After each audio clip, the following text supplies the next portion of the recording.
Hey everyone, welcome back to the channel. So you bought the ever popular, always trending on TikTok, Fujifilm X100V, but you don't know how to use it. I can help you with that. So you would set this up pretty much as you would an old film camera. If you don't have experience with that, that's definitely fine. So the first thing is on the front, this is your f-stop, these numbers here that just kind of twist. So if you want that really nice blurry background with a bunch of bokeh, you want to put that to a low number. So on this camera, the lowest you can get is 2. So that would be an f-stop of 2.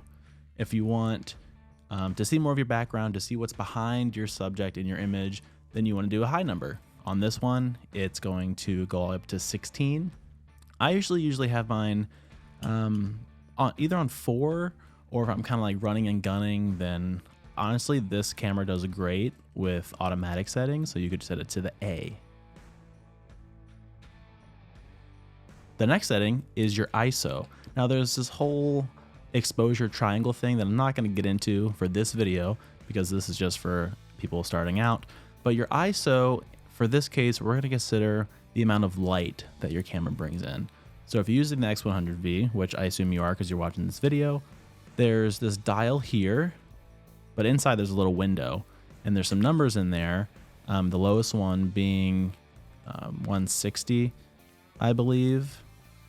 So that's going to be your ISO. So the smallest number means you don't want as much light, or you're not working with a lot of light. You don't want a lot of light to come in. The higher number, which I think goes all the way up to 12,800 on here, that's going to be if you really need a lot of light. So basics, your ISO is how much light you want to bring in. Lower number, you're dealing with less light. Higher number, more light. Thirdly, for your settings is your shutter speed dial. Now again, this is the same one right next to the ISO. Again, if you're using the ISO, you want to lift up and turn. Otherwise, you just turn for your shutter speed. So shutter speed deals with a lot of your movement. So if you are capturing a lot of movement, you're going to want a high number. And if you are wanting more of that blurry kind of vibe, then you're going to want to set this to a low number. Again, if you're brand new with photography, this camera does great setting everything to those red A automatic modes. So some of the internal settings, and again, a reason why I assume you bought this camera is to have some of these film simulations that it can do, and it's really great with those film simulations. However, there's some settings that you want to make sure that you have so everything comes out as clean and as hassle-free as possible. So the biggest one is going to be the image quality. So as photographers, we are taught often to shoot in RAW and RAW file format only, and this is to get the best picture that you can. Now, there is a RAW format on here. However, if you choose just the RAW by itself, it will not pick up any of the film simulations. So again, do not set this to RAW, because you're going to spend money on this camera, want to shoot all the cool film simulations, and you won't be able to because it's stuck in RAW. Now what I do is I switch it to Fine plus RAW. That way when you do have your photos being taken, it saves a JPEG version with the film simulation attached, plus a RAW file separately if you want to take that into Lightroom or whatever photo editor that you have, and you can edit the photo afterwards.